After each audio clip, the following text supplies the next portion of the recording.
అదేవిధంగా నా తెలంగాణ విధులు నాతో పాటు తెలంగాణ ఉద్యమంలో పనిచేసిన మురళీ గారు పదే పదే రమ్మని మీరు రావాలని చెప్పినప్పుడు తప్పనిసరిగా వస్తాను. అది వేరే చిన్నపాటి మీటింగ్ ఉండే, అందుగురించే లేచి వచ్చినందుకు కోరుకుంటూ ఇక్కడ వచ్చిన మిత్రులందరికీ కూడా మరొకసారి తెలంగాణ ఉద్యమాభివందనలు. అంటే ఉద్యమాభివందనలు అనేది ఎందుకంటే మనం ఈరోజు ఉద్యమం చేయవలసిన అవసరం ఉంది. ఎందుకనంటే ఏ హక్కుల గురించి అయితే, ఏ ఆస్తుల గురించి అయితే, ఏ ఉద్యోగాల గురించి అయితే, ఏ నీళ్ళ గురించి అయితే, ఏ భూముల గురించి అయితే మనం పోరాడి ఆత్మార్పణ చేసుకొని రాష్ట్రాన్ని తీసుకువచ్చిన తర్వాత, తెలంగాణ రాష్ట్రం వచ్చిన తర్వాత కూడా అనేక రంగాల్లో వివక్ష జరుగుతున్న సంగతి మనందరం గమనించవలసిన అవసరం. దాంతోపాటు ఈరోజు సినీ రంగానికి ఆలోచించుకోవాల్సిన అవసరం. ఎందుకనంటే ఆ రోజు తెలంగాణ రాష్ట్రంలో ఎన్నో ఉద్యమాలు చేసిన తర్వాత కూడా మన ప్రభుత్వాలు వచ్చిన తర్వాత, అదే ఏ పార్టీ ప్రభుత్వం అయినా సరే, ఎవరైనా సరే, ప్రభుత్వం వచ్చిన తర్వాత కొన్ని రంగాలపై వివక్ష చేసిన సంగతి మనం గమనించాం. ఎందుకంటే ఆ వివక్ష పోవడానికి ఈరోజు మనందరం కూడా సినిమా రంగంలో ఉన్న యాక్టర్స్ కావచ్చు, ప్రేక్షక మహాశయులు కావచ్చు, పెట్టుబడిదారులు కావచ్చు, నిర్మాతలు కావచ్చు, డైరెక్టర్లు కావచ్చు, వారందరితోటి కూడా మరొక వాళ్ళందరినీ కలుపుకొని ఉద్యమం తీసుకురావాల్సిన బాధ్యత మన మీద. ఎందుకంటే ఈరోజు ఒకటే సంఘటన, అది నేను చెప్పాలని వద్దు కానీ నా మనసుకు వచ్చింది కాబట్టి మన మిత్రుల మీద చెప్పచ్చు.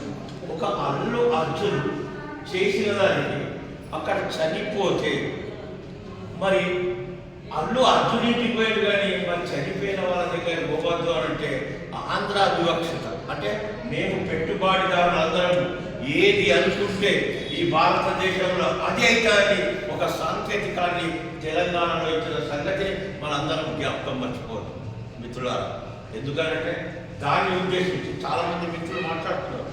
ఈ వేదిక నేను కొత్త కావచ్చు, నా ప్రేక్షకుని కావచ్చు, వినియోగదారులు కావచ్చు, కానీ అందరూ మాట్లాడుతున్నారు. ఎందుకు మాట్లాడుతున్నాము అనంటే మా డైరెక్షన్ ఏదైతే చేసామో సినిమా, అది సినిమా నటిస్తూ నడవనిస్తలేదు.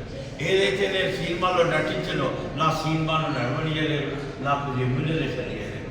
అయ్యా ఇట్లాంటి వివక్షలు చాలా గురవుతున్నాయి. ఈ రంగం కూడా చాలా వివక్షకు గురైంది. ఈరోజు సినిమా రంగం పేరు మీద ఆంధ్ర ఫిలిం డెవలప్మెంట్ కార్పొరేషన్ కావచ్చు, వాళ్ళందరూ ఎంజాయ్ చేసింది, వాళ్ళందరూ మన మీద దోపిడీ చేసి సంపాదించుకున్నారు. కానీ మనం దోపిడీ చేయాలని మనకు లేదు. జీవన విధానం చేంజ్ కావాలనే ఒక తపనతోటి మనం పోరాడుతున్న సంగతి మనం అర్థం చేసుకోవాల్సిన విషయం.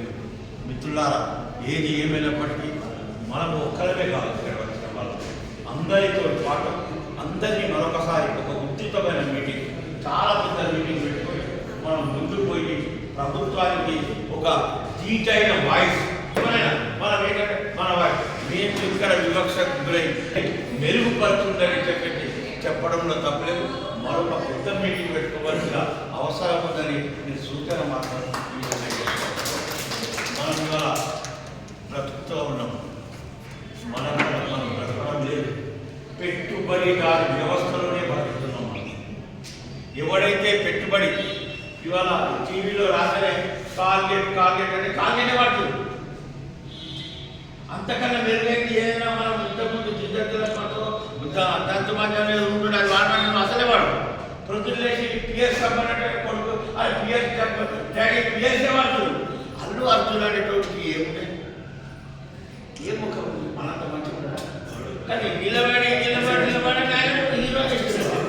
అంటే మనం ఏంటంటే మనం అదే మనం ఒక మనం అందరము సినీ నటులం కానీ ప్రేక్షకులం కానీ ఒక గడ్డ, ఒక సామాజిక వినోదమైన గడ్డ, బానిస పైకి అసలైన కథలు చెప్పే ఇక్కడ చాలామంది కవులు ఉన్నారు, రచయితలు. మన మన ఏంటి మనం ఏంటంటే నిజమైన సంస్కృతి కాబట్టి నిజమైన సంస్కృతిని కాపాడుకోవడానికి, మన కల్చర్ కాపాడుకోవడానికి మనందరం కూడా సంఘటితంగా పనిచేయవలసిన అవసరం ఉంది. ఇవాళ బలగం సినిమా కావచ్చు, ఆ డైరెక్టర్ ఎవరు? ఏ ప్రాంతం? అతను ఎంత తపనడు, ఎంత కష్టపడి ముందుకు రావాల్సిన అవసరం ఉందని మనం ఆలోచించాలి. ఇవాళ వేణుకు మనం సన్మానం చేస్తాడు, కానీ దాని వెనుక ఎన్ని కష్టాలు పడ్డాడు అన్న సంగతి మనం జ్ఞాపకం మర్చిపోవాలి. కాబట్టి అట్లాంటి వాళ్ళందరూ బాధ్యత మనందరి భుజస్కంధాల మీద ఏది ఏమైనప్పటికీ పోరాటం చేస్తేనే మనకు ఫలితాలు దొరుకుతాయి. ఆరాటం ఉంటే పోరాటం చేస్తే, పోరాటం అయితేనే ముఖ్యమైన దొరుకుతుంది. ఈ సందర్భంగా మీ అందరికీ తెలియజేస్తూ కళ కోసం కాదు, కళ ప్రజల కోసం